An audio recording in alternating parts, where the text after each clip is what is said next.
how did you guys go about securing executive sponsorship? It basically it's I've got an MIS, I call it MIS steering team that I have, and so when they asked for the to get more data, I started having regular meetings with them, and they make up over half of the executive team.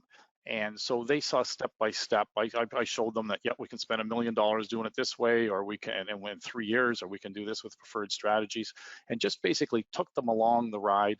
We sat there and we made a vision statement and the different policies that we wanted to have along the data, and they were involved with all that stuff. So it made it feel like, as much as you're going to get your CFO and your supply chain director and some of those people to be involved in IT, they felt like they're part of this, and they still do. And so as they see the results, they feel like, wow, those are big wins as well. So I think that's a big part of it. And so they haven't gone anywhere. They're still right there, and they're totally interested. And it's really about, I use them now to say, okay, here's all the modules that people want. What order are we going to do them in to roll them out? And so it's their decision on that as well. So I don't have to be the bad guy when I have to tell procurement or something, you're not getting this for 3 months or 4 months. So it's been good right from the beginning. I think it's just keep involving them.